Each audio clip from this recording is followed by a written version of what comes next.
আলহামদুলিল্লাহ, আমরা দেখতেছি এই বৈজ্ঞানিক পদ্ধতিতে কোরআন শিক্ষা ফাউন্ডেশন কর্তৃক এই তার কোরআন শরীফ যে ছাপানো হয়েছে, এটা 4 কালারে কোরআন শরীফগুলি ছাপানো হয়েছে। হযরত মাওলানা কারি মোহাম্মদ রমজান আলী সাহেব এটা আহ, খুব সুন্দরভাবে এই কোরআন শরীফগুলোকে তিনি সম্পাদনা করেছেন। মানে অর্থাৎ উনি এটাকে অর্থসহ এবং বিভিন্ন সাংকেতিক চিহ্ন ব্যবহার করে উনি কাজটা করেছেন। উল্টানতে উল্টানতে প্রথম প্রথম প্রথম ওইদিকে।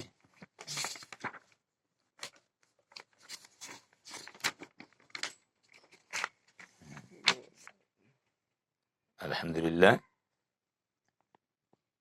দারুল হিকমা প্রকাশনী থেকে আদেশ নিষেধ হালাল হারাম নির্দেশক শব্দার্থে আল কোরআনুল কারিম, পরিবেশনায় দারুল হিকমা প্রকাশনী। আমরা দেখতে পাচ্ছি এখানে লেখা আছে যে বিশ্ববরণ্য আলেমদ্দিন হযরত মাওলানা কামরুদ্দিন জাফরি, অধ্যাপক ডক্টর মুফতি মোহাম্মদ ফারুক, অনুবাদ ও সার্বিক তত্ত্বাবধানে কারি মাওলানা মাহমুদ রমজান আলী, এরপরে প্রকাশক আজিজুল ইসলাম রিয়াদ। আমরা একটু সামনের দিকে এগিয়ে যাই।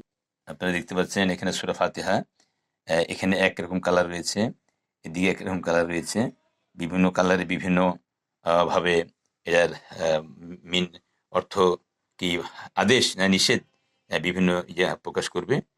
তো আমরা পবিত্র কোরআনের সাংকেতিক চিহ্ন দেওয়া রয়েছে। সাংকেতিক চিহ্ন দেখে যে কোরআন শুদ্ধ তেলাওয়াত পড়া হয়, অপূর্ব এই কোরআন শরীফকে করিয়ানা কোরআন বলা হয়। আমার ম্যানেজার সাহেবের কাছে আসছি, তো উনি কোরআন শরীফ দিচ্ছে আমাদেরকে। আলহামদুলিল্লাহ, প্রত্যেকে আসবেন।